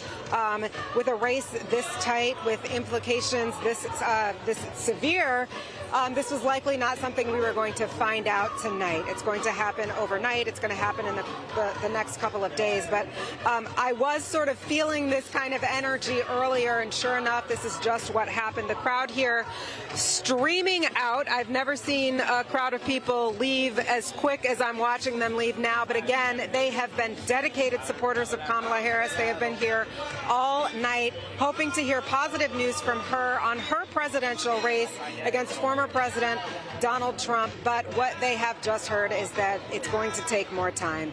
And again, we will just have to watch. We will have to wait. There's no telling what happens, Roland. So there's no way for us to know how this will unfold tomorrow. This is just a watch. This is a wait. And we'll see what's going to happen. But the answers are not coming tonight, or rather this morning. All right, y'all, so we return. Certainly probably no surprise there. Yeah. And we know that our path is more narrow, and that doesn't look the way we want it to look. But the bigger question is this, and this is what I've always asked as a reflective, praying person. Will the grace run out? See, for a long time, this country. Yes. You mean for the United States? Yes. Oh yeah, they've never had grace. For a long time. Well, we had grace, and that's why we're standing here, whether we should be or not. Who is we? We breathe. As a country. We sitting here. Are we talking about black grace? Are we talking about black grace or white grace? We're talking about something that allowed this country to limp along despite itself for the last 200 years. That was just give us a sense of what the House tally is. So it's looking like, based upon the projections right now, it looks like Democrats will take the House, and Hakeem Jeffries will become the first black Speaker of the House. So what that means is that Democrats control the House. They can thwart a legislative agenda of MAGA. I saw a report. Ted Cruz was +6 with Latinos. When he lost to Beto O'Rourke, he was -29. That's a 35-point shift. That's what Lauren was talking about. A 35-point shift. Ridiculous. All of these stories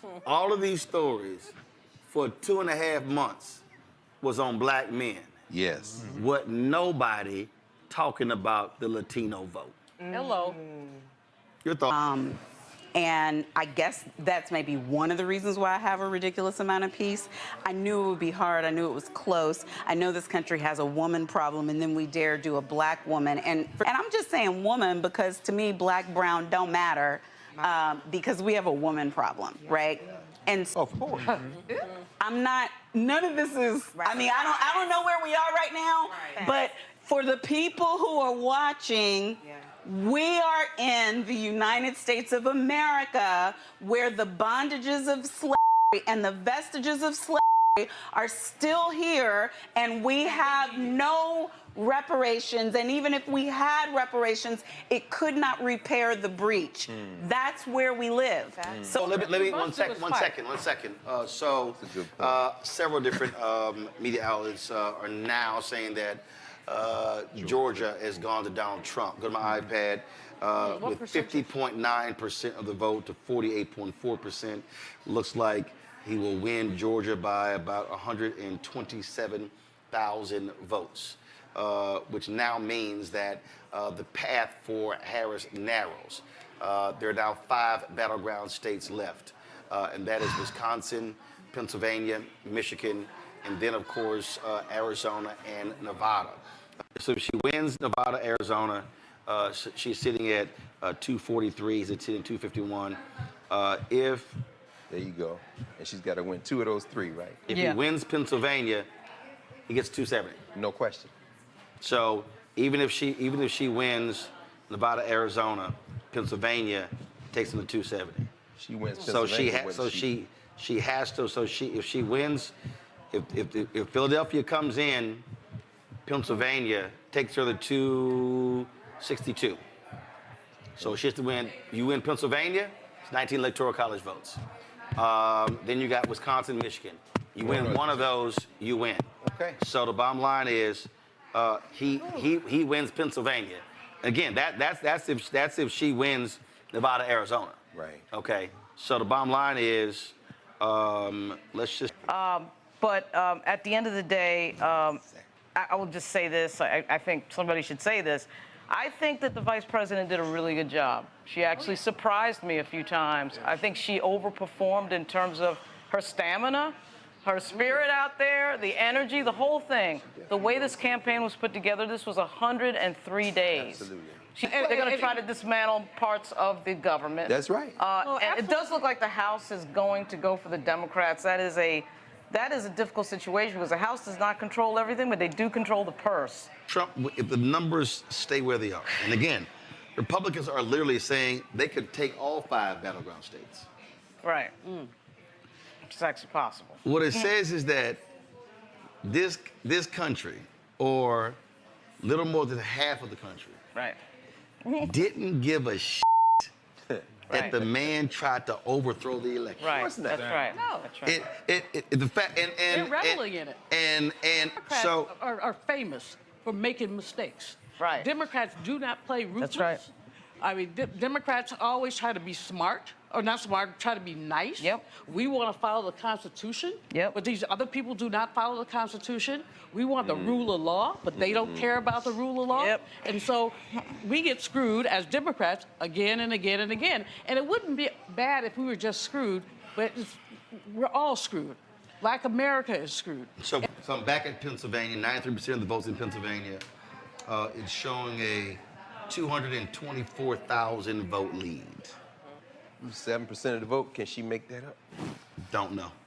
It's going to be hard. Like when you look at Georgia, there's been a lot of voter purges that's happened since 2020. When you look at Wisconsin, there's been voter purges, so where there's been hundreds of thousands of people removed from the polling, from the vote rolls.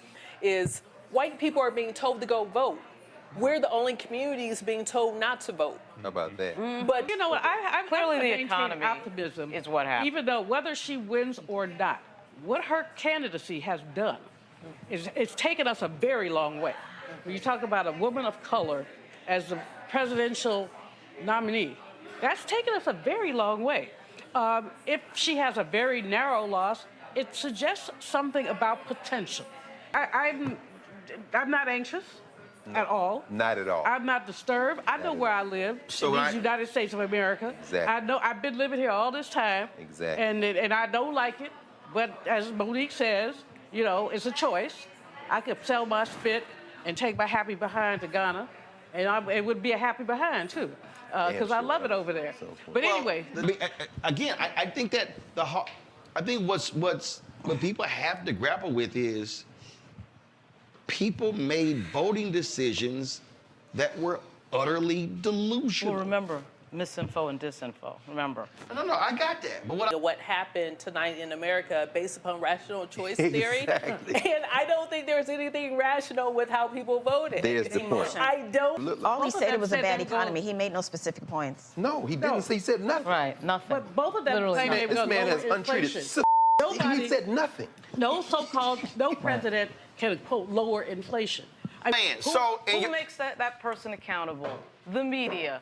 Who effed up this entire time? The New York Times, the two so-called papers of record, the Washington Post that was too cowardly to do a damn endorsement, and the New York Times was always soft-playing Donald Trump the entire time. So who makes people accountable on exactly what you just said? His vagueness, his craziness, his lunacy. They're not doing it. And then you got Elon Musk owning a platform that's feeding these people misinformation all the time. And frankly, the low information voter thing, most people in this country never went to college. They never went to college. That's a rare thing. Then they're thinking, you know what? It can't get any worse than this. Let's this thing up. Which is why they vote for Trump. Wait, no, go ahead. I was in LA a couple of weeks ago, and at the train station, and this sister asked me to move my stuff. I spread out, and we started talking, and she was telling me that Kamala was a communist, and I said, "Where did you hear that?" She said, "On TV." I said, so I asked her. I said, "Well, what?" She said, "Don't you watch the news?" I said, "I do." She said, "What do you watch?" I said, "MSNBC, CNN, and Roland." I said, "What you watch?" She said, "Fox." And she said, "Tucker Carlson said that she was a communist." I said, "And you believe that?" Blah, blah, blah, blah. Right. And she said, "Well, why would he say it if it wasn't true?" Oh, Jesus. And and she was adamant. I mean, I was praying for my friends to come because I didn't want to have to cuss the lady out because I didn't know her. Yeah. As I was waiting for my friends to come pick me up. But she was absolutely adamant. She even said, if you're going to have an attitude, I'll move. I'm like, see ya. It's a white woman. Wouldn't want to be ya. It's a white woman? No, this was a sister. Oh. This was a woman. She had white hair. So you assume that she's perhaps receives some form of government benefits? Greg. From the fact that she went to the... Black people in South Carolina said, which white man can beat that white man? Which is old race logic. If you go, it was black people sat there and went, all right, this is white supremacists, crazy, deranged, who can beat them? And they were like, Joe. Because that's what I said. this white man right here. And this is what people, I think, kept missing. It kept missing with the black voters in South Carolina. Black people ain't stupid. They're pragmatic. Black folk go, we know white people. Yeah. Right. And we know which white people can beat white people. Right. And so now you begin to ask, okay, what actually was at play here? Donald Trump brings this, I want to burn this whole shit down mentality. People go, I want to burn this whole shit down too. Yeah, right. Not realizing Right. he actually doesn't want to burn it down. Yeah. His whole deal is, I'm about to hook up all my boys and everybody's rich. No question. And that means that they're not going to vote for an ambiguously black woman with a Jewish man for a husband with no children, who is on her, it's a very late first marriage, who also has allegations of infidelity with Willie Brown. I also think we shouldn't forget the fact that this was a 103-day campaign. Absolutely. That she was thrown into. That she was thrown into. That's a really difficult situation for anybody. In a tough situation because Biden's staff didn't tell us what his situation was. And we found out at a debate, Roland. We found out on live TV that, oh man, this guy can't run. We did. We found out for the first time that this guy can't handle it. We all knew we this kind of knew for the last 2 but years. That moment was the moment. Let's keep it real. We knew 77 plus 4 was 81. Stop. Wait. At the Christmas party. No, stop. No, stop. Did we know at the Christmas party? No, wait. No. That's funny. No, we knew. Yeah. They didn't know. Right. So why didn't it matter that Donald Trump, who is clearly mentally unwell, who performed fellatio on a microphone last week? And was pooping on himself with a diaper. Exactly. Here's why. Here's why. Because even with all that said, yes, sir. He looked energetic. Yeah. And then we have to just be honest also about white privilege. Yes. And that it has a certain cachet that still comes with it.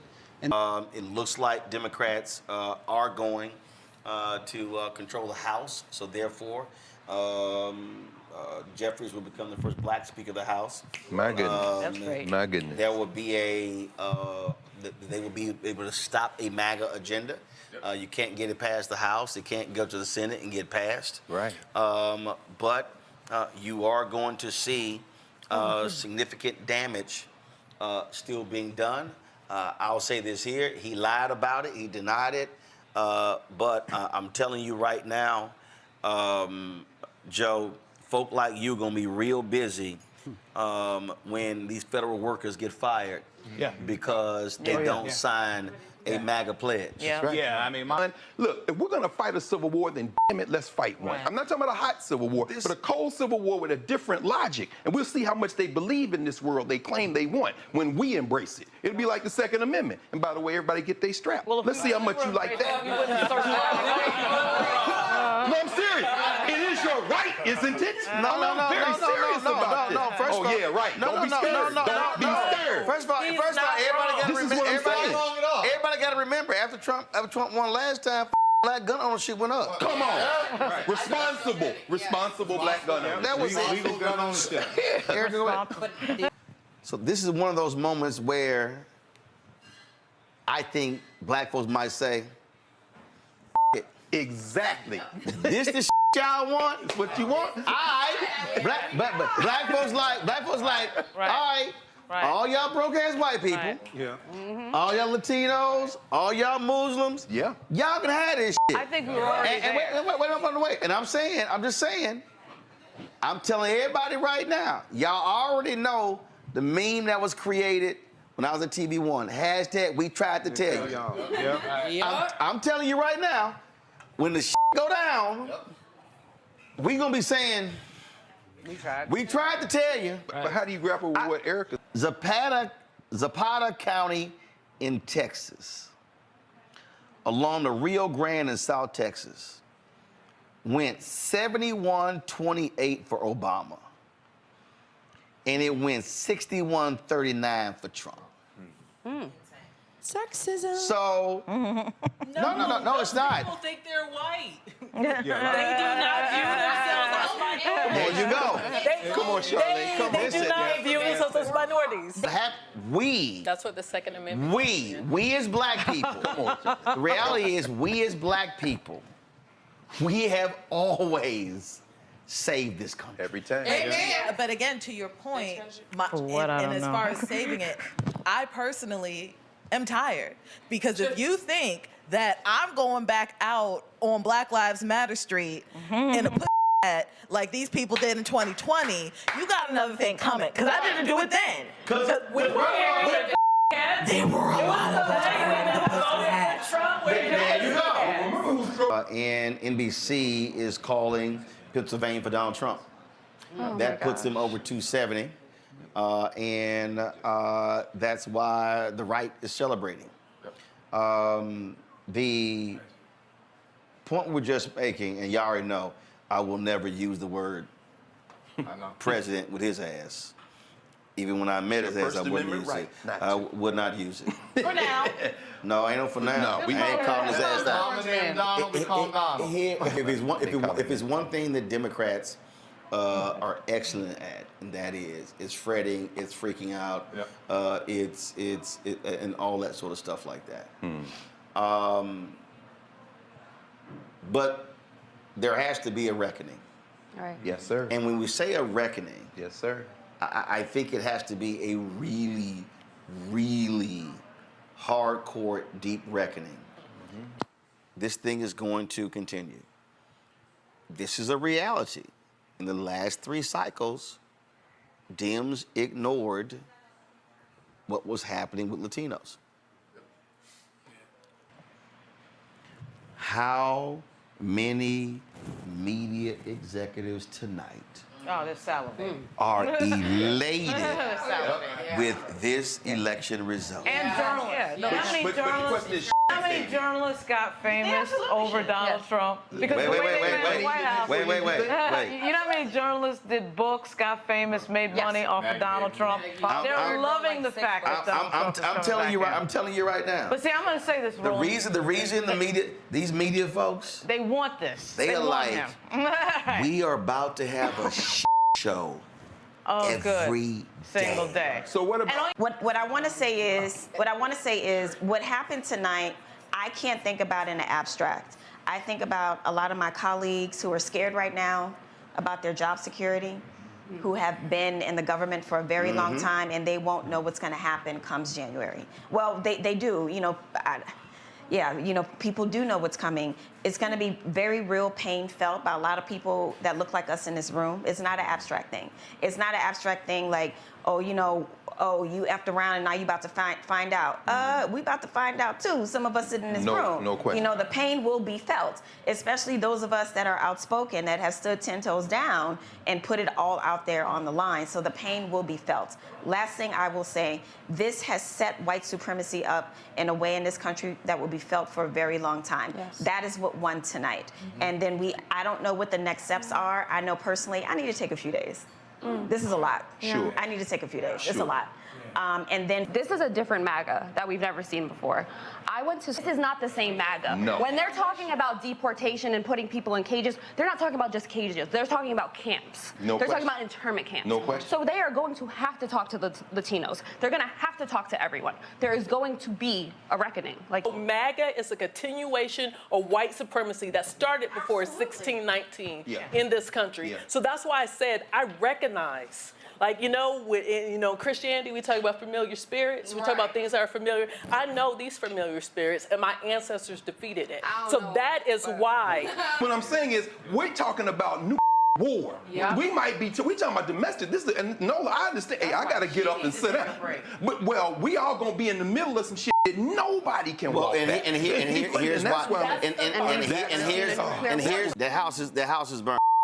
I can go try to grab this fire hose. I can try to grab an extinguisher, or I might have to sit here and say, "Let this shit burn." Because what's about, but again, follow me here. You have to then allow other folk to go. You see that shit? Did we tell your ass what you gonna do? No. This is where you have to. But this is where you sit back and go. Yep. No. But I know some of those people were white. There's some folk you got to sit here and go, oh, I ain't about to stand up. But our common humanity, man, I mean, the story. Sometimes you literally got to do this here. You on your own. So what do we do in a situation where, as we said, Last 90 days, right? In the last 90 days when Vice President Harris embarked on this, you had, the Adam Kinzingers, the Denver Rigglemans, right? Two decorated, heroes of this country that just happen to be congressmen. Both Air Force, one, intelligence also. In a world where not one, but two Cheneys are supporting a Democrat, should have been the wake-up call that there is no more GOP. There's only MAGA. That's literally what I wanted to say in the beginning. There is literally only MAGA. Yeah. So they actually had a primary, and that's what we're not really talking about. We didn't have a primary. Let me finish. There's literally only MAGA. And when, my guys, and I say my guys as the Republicans for Harris, because we put it all on the line. We said, F it, we here. We understand the real threat. Wait. You first. We said, F it, we here, all right? Yeah. I agree. Let the burn down. Where's the camera? Rand. We've been friends a long time. Oh, man. I'm going to need you to get back to the core these next 2 years. Lord have mercy. I'm going to need Rand Paul to get back to his core this next 2 years.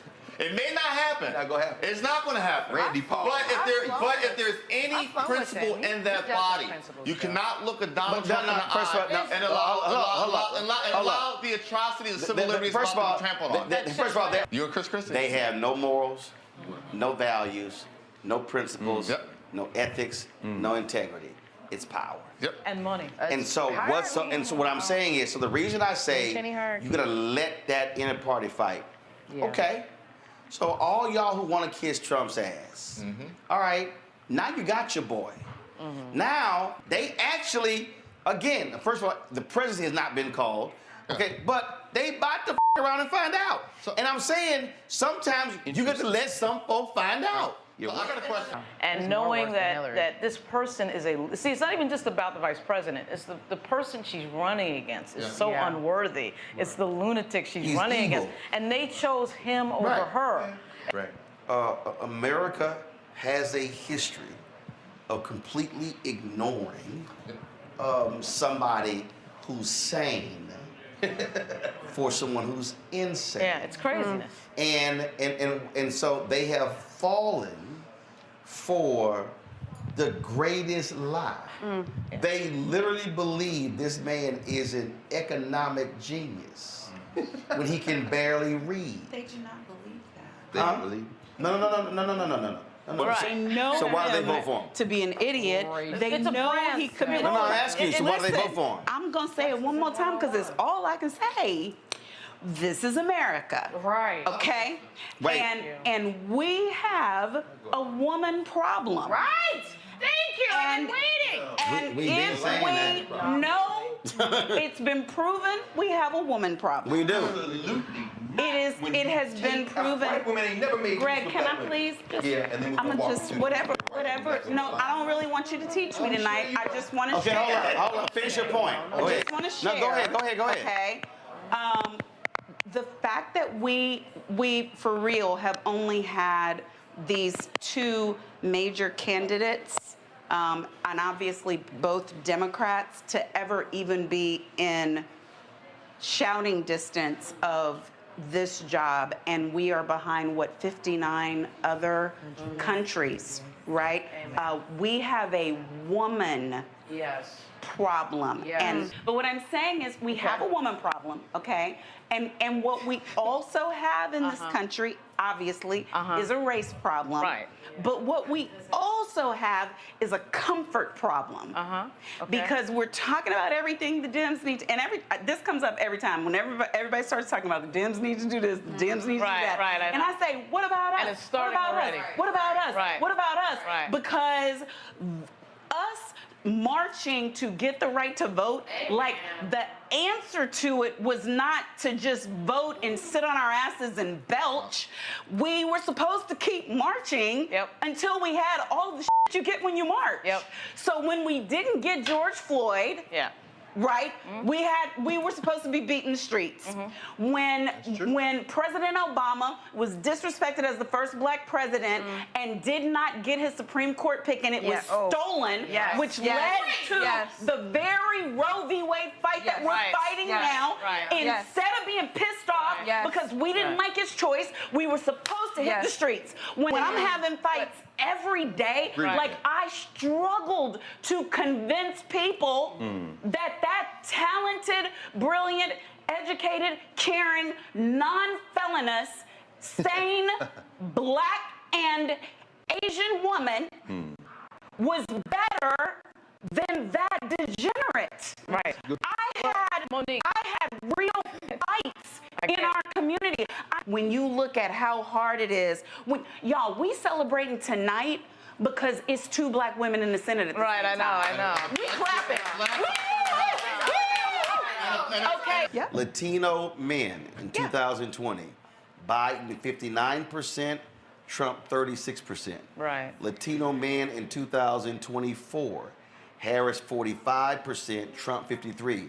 A huge shift from D plus 23 to R plus 8. And it's not the black part. Right. So I'm just saying, and I'm not saying the black part isn't a problem. But I do think, again, I know I've said it 4 times, it was an extraordinary situation that this vice president was put in when she had to run a 100-day race. Yeah, but she did it really I frankly well, think though. she did a really good job. They ran. She raised $1 billion. We can't blame it on that. We can't blame it on that. They ran a great campaign, and she was running against. But she had no idea in June that she was going to be running for president. But it didn't matter. And she's running for president. Enough people knew enough about him that would not matter. Things to happen. First and foremost, I think Joe Biden should resign the presidency and make her president tomorrow. Thank you. Make her the actual 47th president of the United States. Secondly, I think that there's still something. We'll let that happen. But secondly, there's something that's coming up that we haven't talked about. He's going to be sentenced in state court on 34 felony counts. So we could very well be looking at a situation between Supreme Court. Well, wait. Supreme Court is going to. Wait. Is the electors actually have to cast their ballots? Now, the electors are free to do what the fuck they want. No, they are. They are. Faithless electors. They are. They are. Independent state legislative theory is a No. That's not where I'm going. That's not where I'm going. What I'm saying is this. You very well could have faithless electors that say, hey, I don't want a president that's going to be sitting in jail. He's not going. You're talking about constitutional crisis. Okay. Yeah. So, to your point about this being a woman problem and a race problem, it is also a feelings problem. I feel like the economy is bad. I feel like Kamala Harris did a bad job as vice president, even though she has no power as vice president to do the presidential thing because she's not president. I feel like women can't do the job. I feel. And that feeling has been metastasized by way of the First Amendment being abused, broken, and scorned. Right? So it's a feelings problem. And until we feel like Donald Trump is a bad person, until we feel like the GOP got me fucked up, until we feel like, hey, maybe the Democrats were right. Hey, maybe Roland is right. Maybe me, you know, talking to myself, maybe I actually can do something about it. And the other thing is, I'm not for saving these motherfuckers. Seriously. Because you voted for this son of a bitch. You voted for him. You about to, you know, and some of us gonna have to leave. I got friends of mine talking about leaving the country, saying let this shit, the hell with this. I would say there is no more Republican Party as of today. The Republican Party is now the MAGA Party. Yep. It's now the party of Elon Musk. It's the party of Donald Trump. It's going to survive long after Donald Trump. He now has an heir apparent in J.D. Vance. Right. And long after that, he has Josh Hall. He has so many people now. And Gen Z and people like me have never known a regular Republican Party. We've never seen a Bush administration. We've never... You know, we all left on the battlefield. We did the best we could. And, you know, we'd love them to fight another day. Lauren? I'm praying for Vice President Kamala Harris. We are not yet at calling this race, but she right ran. now is at 267. Yeah, So, the fact that someone like this could run and be